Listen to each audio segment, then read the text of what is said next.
కష్టం రాని మానవుడు లేడు, సుఖం రాని మానవుడు లేడు. కష్టం రాకపోతే మనుషులకు రాకపోతే కష్టం మాకుల కత్తదా? కష్టం వచ్చిందని కన్నీళ్ళు తీయరాదు, సుఖం ఉన్నదని చెప్పి ఎడబట్టి నవ్వరాదన్నారు. మరి నాటి కాలము లోపల ఎందరో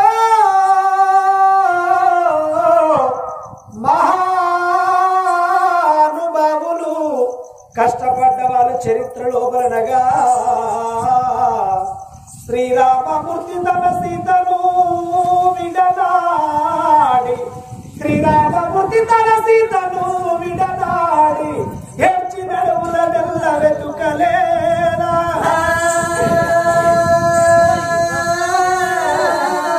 దుర్యోధనుని చేత దుఃఖపడి పాండవులు పరరాజు గృహమున బ్రతికలేదా? నల చక్రవర్తి మహారాజు, నల చక్రవర్తి మహారాజు నది నడివిల నిలిచి ఏడ్చి నడుముల నెల్ల వెతుకలేదా? తన హరిశ్చంద్రుడు తనను నమ్మియుతాను పంచముని ఇంటిలో బతుకలేదా? ఎవరి లిఖిత ప్రాప్తము ఎట్లు గలదో కాలం ఎప్పుడు నొకరీతి గడవబోదు. దిగుడి మాయప్ప సిద్ధప్ప వీతుడప్ప కనుడి గడమప్ప కవి కుప్ప కనుకమప్ప. అంతటి శ్రీరామచంద్రుడికే కష్టం తప్పలేదు, సీతాదేవికే రావణ సూర్యుడి శర తప్ప బాయన. ఆ సీతాదేవి కన్నా గొప్పదాన్ని కాదు అమ్మా.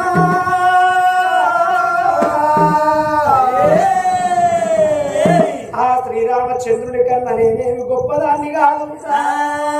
14 ఏళ్ళు అరణ్యవాసము లోపల సీతా సీత అని ఎన్నో బాధలు పడ్డాడు శ్రీరామచంద్రుడైనా. అది అయోధ్య నగరాన్ని పరిపాలన చేసిన వాడు త్రిశంకుని కొడుకు సత్య హరిశ్చంద్రుడు. ఏ హరిశ్చంద్ర ఎక్కడున్నదో ఈ సత్యం అని అన్ననాడు. అంతటి హరిశ్చంద్ర మహారాజు భార్య చంద్రమతి దేవి ఒక కొడుకు లోహితాక్షుడు విశ్వామిత్రుడి చేతుల్లో ఓడిపోయి రాజ్యం ఓడుకున్నాడు, దేశం ఓడుకున్నాడు. మాతంగ కన్యలకు రాజ్యం అప్పచెప్పి తుదకు హరిశ్చంద్రుడు భార్య చంద్రమతి దేవి లోహితాక్షుడిని నక్షత్రకుణ్ణి ఎంట పెట్టుకొని అడవి లోపల ఎన్నో కష్టాలు పడలేదు, ఎన్నో బాధలు పడలేదా? తుదకు కాశీపురి పట్టణం అంటే వారణాసి. అదిగో వారణాసి, వారణాసికి వచ్చిన భార్య చంద్రమతి దేవిని ప్రపంచంలో చూడుండ్రి ఎవరారా? ప్రపంచంలో ఎవరా? భార్య భర్తలు అనేటి వాళ్ళు చనిపోతే విడిపోతారు గారి బ్రతికుండంగా విడిపోయిన వాళ్ళు.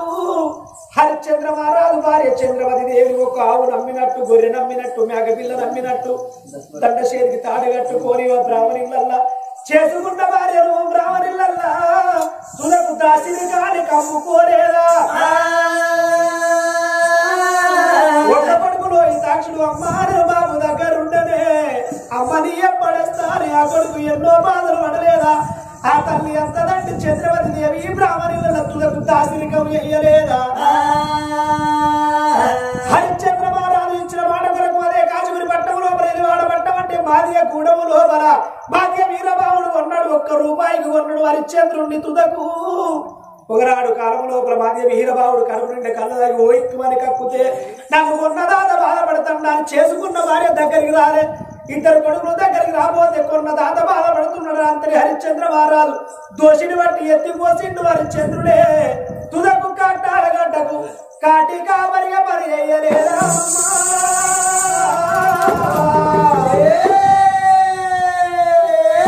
అంతటి హరిశ్చంద్ర మహారాజు తుదకు కాశీపురి పట్టం లోపల కట్టాల గడ్డకు కాటి కాపరిగా పని చేసిండు. ఒక్క కొడుకులో ఈ సాక్షుడు బాబు కాటుకు పని అయిపోయిన నాడు కొడుకు ఏడువంగా ఆ తల్లి చంద్రవతి దేవి బ్రాహ్మణులల్లా కొడుకా నీ ప్రాణం పోవంగా నాన్న ఎన్నిసార్లు అమ్మాని ఏడ్చినవో ఆ కన్న తల్లికి చూడుండి అమ్మలారా. కన్నోళ్ళు బతికున్నప్పుడు కడపలు కొట్టిన వాళ్ళు కన్నోళ్ళ కళ్ళ ముందడు చచ్చిపోతే కన్న వాళ్లకు కన్నవల ఆ తల్లికి పుత్ర శోకం పెట్టలేదా ఆ తల్లి చంద్రవతి దేవి కన్నా నేనేమి గొప్పదన్నా అతడు చంద్రవతి దేవికి ఏ కొడుకు పోతే కొడుకు చచ్చిపోతే ఆ తల్లి ఎన్నో బాధలు పడ్డది అడవిలో శిమ్ము చిక్కట్లు కారమప్పులు ఏనాడు ఉరుములు మెరుపులు మెరువంగా ఆ తల్లి చంద్రవతి దేవి కరకర కరకర కన్నీరు అడవిలో వెన్నెలగా అత్త చూసేటోళ్ళు లేరు అడవిలో ఆ తల్లి ఏడుస్తూ కూర్చేటోళ్ళు లేపాయనా చంద్రవతి దేవి పడ్డ కష్టం లేదు నా కష్టం ఎంతనుకున్నది అంత హరిశ్చంద్ర మహారాజుకి కష్టం తప్పలేదు ఎందరో కష్టపడ్డరు ఆడి ఇళ్ళ చూడండి ఎవరారా మీరు కొడుకులుగా నాలే మీరు బిడ్డలుగా నాలే గొడ్డు బతుకు బతకలేదు సత్య పొందైన మొత్తది ఆడది గారు గొడ్డు నింద పోయలేదు ఆడది పరమేశ్వర అయ్య నువ్వే దిక్కు తండ్రి నాకు ఓడి కడితే సంతానం ఓడి కడితే ఇంటికి వస్తలే పోతే భర్త అడవిలో ప్రాణం తీసుకోమన్నాడా అని